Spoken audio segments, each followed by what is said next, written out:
সুপ্রিয় ক্লাস 12 চতুর্থ সেমিস্টার পরীক্ষার্থী বন্ধুরা, তোমাদেরকে আমাদের এনজয় এক্সাম ইউটিউব চ্যানেলে স্বাগত জানাই। চতুর্থ সেমিস্টারে স্বাগত জানাই। দেখো, তোমাদের আর 141 দিন পর কিন্তু পরীক্ষা রয়েছে। টাইম কিন্তু পেরিয়ে যাচ্ছে, তাই তোমরা কিন্তু এবার সচেতন হও। আর 141 দিন পরেই তোমাদের উচ্চ মাধ্যমিক চতুর্থ সেমিস্টারে পরীক্ষা দিতে হবে। তো তোমাদের চতুর্থ সেমিস্টারে বাংলা সিলেবাস তোমাদের আজকে এই ভিডিওতে দেখাচ্ছি কী কী বিষয় পড়তে হবে, কত নাম্বারে করে কিন্তু থাকছে। দেখো, গল্প তোমাদের কিন্তু গল্প, কবিতা, নাটক, পূর্ণাঙ্গ সহায়ক গ্রন্থ, বাংলা শিল্প সাহিত্য সংস্কৃতির ইতিহাস এবং প্রবন্ধ রচনা। তোমরা ইতিমধ্যেই জানো, এবারে কিন্তু আর এমসিকিউ নয়, সব বড় প্রশ্ন। এসিকিউ টাইপ থাকবে, অর্থাৎ শর্ট অ্যান্সার কোশ্চেন এবং ডিকিউ। তো এখানে দেখো, প্রথমে গল্প থেকে তোমাদের কত নম্বর থাকছে। গল্প থেকে থাকছে 5 নম্বর, কবিতা থেকে থাকছে তোমাদের 5 নম্বর। গল্প এবারে কটা আছে একটু পরে বলছি। গল্প থেকে 5 নম্বর, কবিতা থেকে 5 নম্বর, নাটক তোমাদের কিন্তু 5 নম্বর, পূর্ণাঙ্গ সহায়ক গ্রন্থ যেটা রয়েছে সেটাতে তোমাদের থাকছে 10 নম্বর থাকছে, দুটো প্রশ্ন আসবে 5 নম্বর করে, এবং সাহিত্য সংস্কৃতির ইতিহাস থেকে 5 নম্বর, আর একটি প্রবন্ধ রচনা আসবে, সেটা হচ্ছে 10 নম্বর। টোটাল তোমাদের কিন্তু 40 মার্কসের পরীক্ষা হবে। এরপর দেখো, গল্প, কবিতা আর নাটক। গল্প কী কী তোমাদের পড়তে হচ্ছে।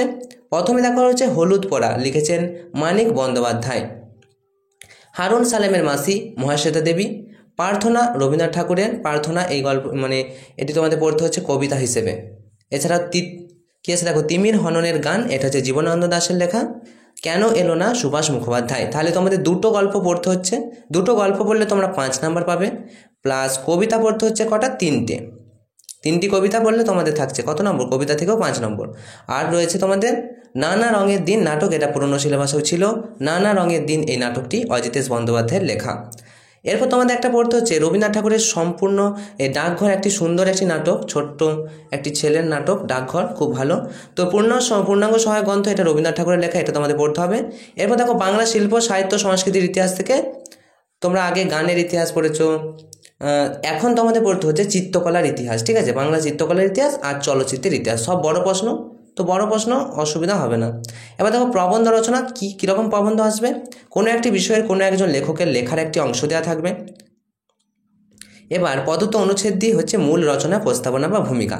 আর এই প্রস্তাবনা বা ভূমিকাটিকে অবলম্বন করে পরীক্ষার্থীরা বিষয়বস্তু গভীরে প্রবেশ করবে এবং পরিণতি দান করবে, এরকম একটা থাকবে টাইপ।